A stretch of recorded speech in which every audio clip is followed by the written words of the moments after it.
Okay. Ryan, can we begin? Yep, Chair Andre, we are live streaming. Thank you. Okay, very good. Okay. Welcome everyone to the July 26th special Heritage Richmond Hill meeting.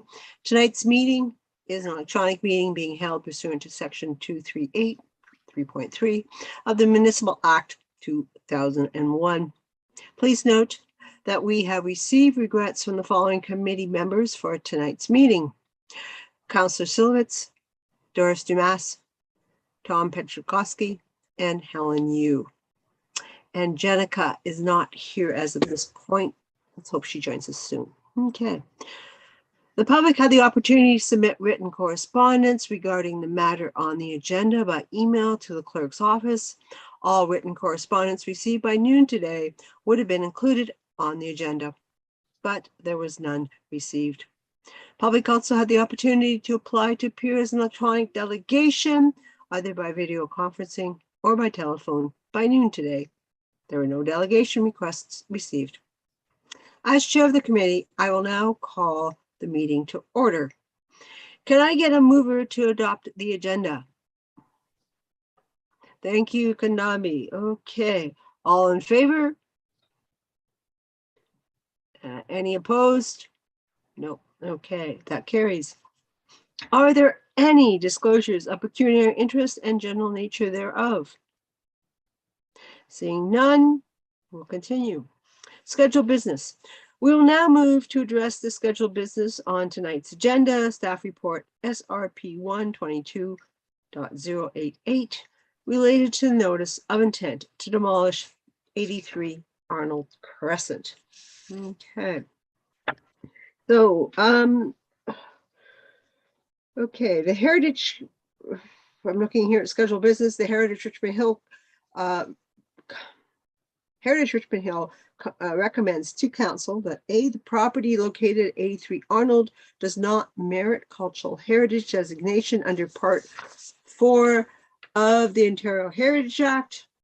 That 83 Arnold Crescent be removed from the City of Richmond Hill Heritage Register. Okay, any comments on discussion for this business? I thought that maybe staff, I'm going to ask Pamela to just do a description of this staff report, just Okay. to the context. Thank you. Pamela, I apologize if I put you on the spot. No worries. Yeah, I can provide a brief overview of the property. It's located within the village core, the old historic village of Richmond Hill. The closest intersection is Major Mac and Yonge. It's just northwest of there. It's in a section of the village core that has a number of historical properties listed as well as designated properties. This property, though, however, has been significantly altered during the last few decades. So we received a demolition request earlier this summer. And given the amount of alterations that have happened to the property, given also that it's not highly visible due to its setback from the street, we agree with the cultural heritage impact assessment that was received along with the demolition request that the property does not merit a designation under Part 4 of the Ontario Heritage Act, and accordingly, we recommend that the Heritage Committee recommend that Council support the demolition of this structure. Okay. Okay. I hope everyone got to go through all 89 pages of this report. Any questions, any comments from anyone? Even if you didn't go through all 89 pages. No? Okay. Dan. Yeah, sorry. Yeah, I mean, it's fairly straightforward. I mean, we're looking at an individual house, and as Pamela was saying, there's been a lot of changes to it and stuff. So I don't think there's a lot to really discuss about the house. But I did want to point out, provide some visibility to the group so that they understand when we talk about looking at these houses individually, and we talk about context. It is in historical Richmond Hill. There's 17 properties on that one street that are in our heritage inventory. 3 of them are designated. There's only 2 of this type on that street, if I recall correctly. Most of the houses are built between 1860 and 1920. The only way that the whole street or the whole area could be protected is if it's designated as a district, which is difficult, I know, to do. But my point on this is that if we look at each individual building on the street, it's very likely that a lot of the listed properties are not going to pass the mustard, and eventually they're going to be changed. Then what happens is that the buildings then become under the regular planning guidelines. And I'm not so sure how much the planning guidelines look at specifics of architecture. Of course, they look at scale and a bunch of other things, but you know, substantial changes can be made to the street so that a heritage area, which is, you know, the village of Richmond Hill, could very easily disappear. So this is just another example that I wanted to point out because it's not transparent to us. I don't think anybody in this committee would know, other than staff, of course, that there's 17 listed properties, which would all go through exactly the same process that we're going through today, and likely the same result, that if somebody wanted to demolish it, it likely would be demolished. There's only 3 properties that are designated. Those properties eventually, if all the other properties get changed, become outliers on that street, and the whole context of you know, the historical part of downtown Richmond Hill disappears. So it's just a symptom that that we have, that when we look at these things individually, they really in a lot of cases become subject to being eliminated, as opposed to looking at things in the context of the entire street and how it's sort of sat historically. And I know staff try to look at it that way, but it is limited in what can be done, what can't be done. It is. But Okay. I think it's a good example of the risk that our inventory is subject to. Okay, thank you for those comments, Dan. Is there anyone else who'd like to make any comments? No?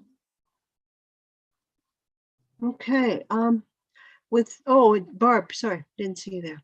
It's when you look at the picture of it on the street. I mean, they say there's been a lot of changes or whatever, but it kind of fits in with the norm of the street. And what Dan's talking about, when you look at a street in a district, when you start to take down a house one at a time, then of course the heritage houses that exist will look out of place. So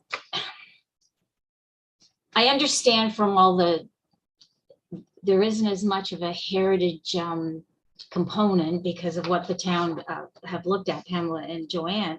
But then when you look at a picture of the house that they want to put on the street, well, that'll look really nice. And other people that have these other houses might want them knocked down, because then they'll have this nice kind of suburban looking nice street in the middle of Richmond Hill. And I don't know what we can do about it from a heritage perspective, but it does seem that it's kind of like, are we going to see them going one at a time? And we really can't stop it. That's all. Great. Okay, thank you for those comments, Barbara. Any other comments? James? Just to sort of tag on to Dan's comments, I wonder if it should be a concern that it'll become a justification for other heritage houses in the neighborhood to lose their status because now we've allowed one. Mm-hmm. Yeah, I see what you're saying. Unfortunately, I think the issue before us is that we have to focus, we as this committee has to focus on this house. So it is an issue, and I'm hoping that we have an opportunity to, and at another time, talk about this, bring it to our council.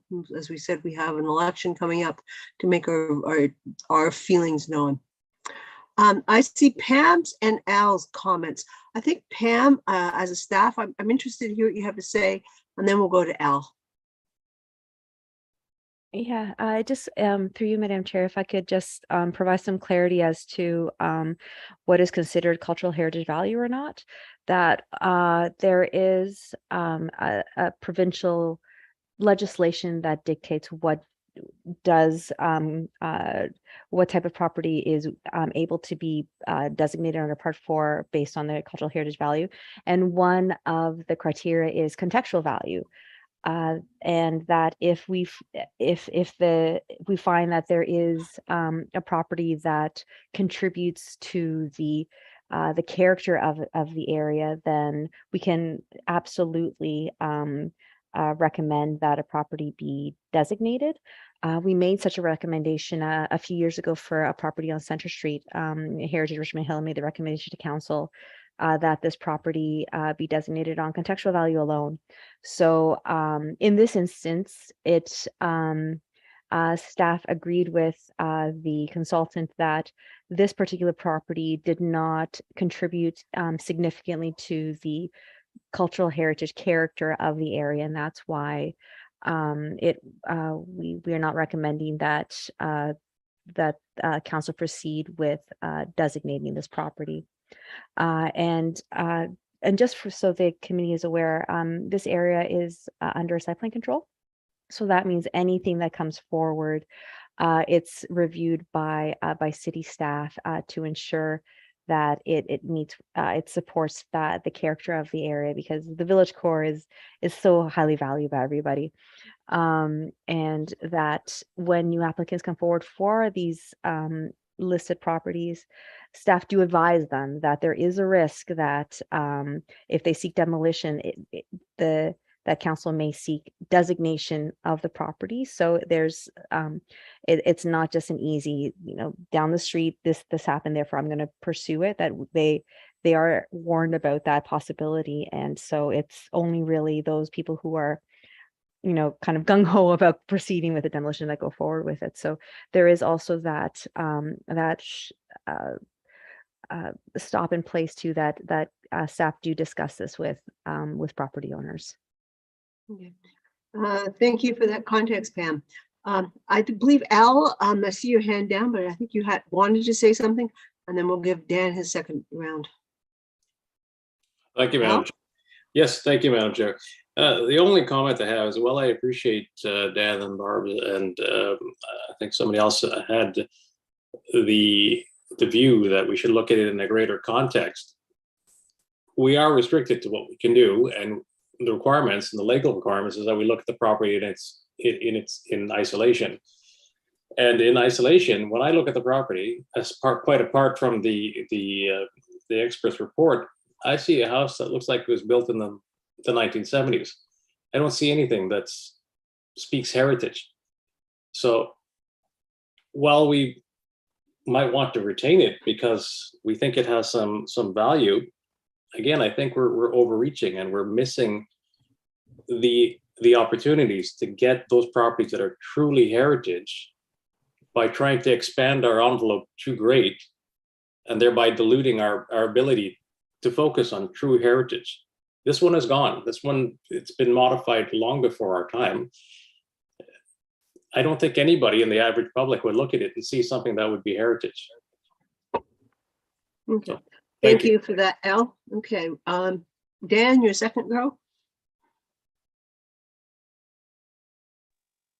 Oh, okay. Yeah, so I mean, I'm not suggesting, I think we are restricted that we just look at this particular property.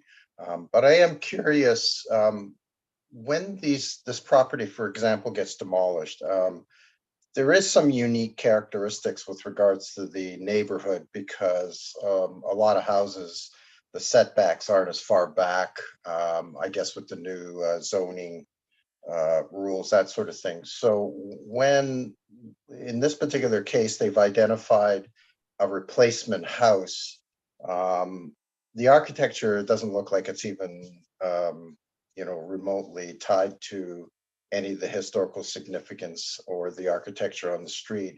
I mean, it is pleasing when you look at it. It is set back, that sort of stuff.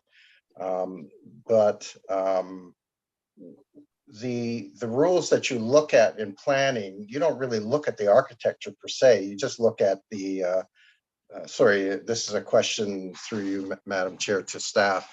When they look at it from a planning perspective, they don't really look at the architecture and stuff like that. They just look at setbacks and whatever the zoning sort of says. If the architecture was supposed to changes after they've submitted their plan, but it still, meets the criteria of the zones, which the setback could be, further up, for example. I don't know the details behind this. I'm not terribly locked into what the proposal is because we've seen in the past that things change and some things don't get done. But I am curious as to how would staff look at this with regards to just a regular planning process, because no longer is it really associated with cultural heritage. Thanks. Okay, thank you, Dan. And I had a similar question because I looked at the answer. I see Joanne's ready to answer, but I was looking at it as well. And Dan, unlike you, I actually did think it looked good, and it did resemble the neighborhood, fit nicely into the neighborhood. So, Joanne, can you just give the committee some sort of a context? Like, was it not just for this property, but when a property comes forth, is there basically a requirement to fit into the neighborhood? Yes, through the chair, for sure, especially for the area in the village core. We have a village core design guidelines that is really fundamental. It's been council approved, and we advise all the applicants at the pre-consultation stage that they have to adhere to it. Now, we don't dictate architectural style. I mean, that is just, we don't dictate taste. I mean, so what we do is that we need to make sure that on top of zoning, from an urban design perspective, this application will go through specifically through Pamela and through our team to look at the outlook, the design of the building, not in terms of style. I want to stress that, because we are not doing cookie cutter replication of anything that is old. But what we are looking for is the horizontality that is existing in the other houses. As you walk down the street, if there's a porch kind of height, if the new proposal does not have a porch, we will propose that to actually add something that can bring that continuity of the line through to that house. We will make sure that there's cascading roof shape if it is generally a pitch roof area. So we do actually do a lot of work with the applicant to make sure that as much as possible, we bring the character and the proportion, and that's beyond zoning massing for. And also we care a lot about the material, and that's why when you see a lot of new build in the village in the last 10 years, it does not really look like a building from let's say Lake Wilcox and plop down here. We worked very, very hard to make sure that the new build could work, and sometimes more successful than others, depending on, again, the political situation and whatnot. But I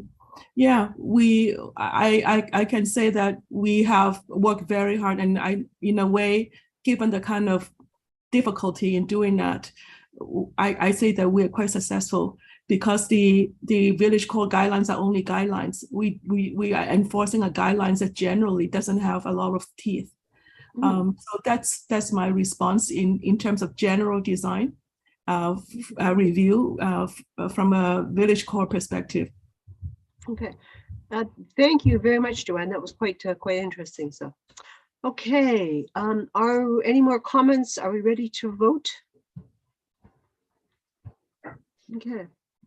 Okay, I think we are ready to vote. If this is, we are ready to accept this recommendation to council. So Ryan, Sorry. you're going to tell me I'm doing something wrong. So Ryan, Madam Chair, I'm not aware of a mover for the motion at this time. okay, mover. Thank you, Jenica. Thank you. And I see a seconder is from Al. Okay. Okay, now we can vote. Okay. All in favor of accepting this staff report? Good, okay, unanimous, okay. That is passes, okay. So it's carried. Okay, so I think the next thing on the agenda, which thankfully was very short, is the date of our next meeting is Tuesday, September 6th at 7 o'clock, and we've agreed that it will continue to be on Zoom. Okay, so anyone want to second that? Who do we need? Okay, good. Okay, all in favor? Okay, good.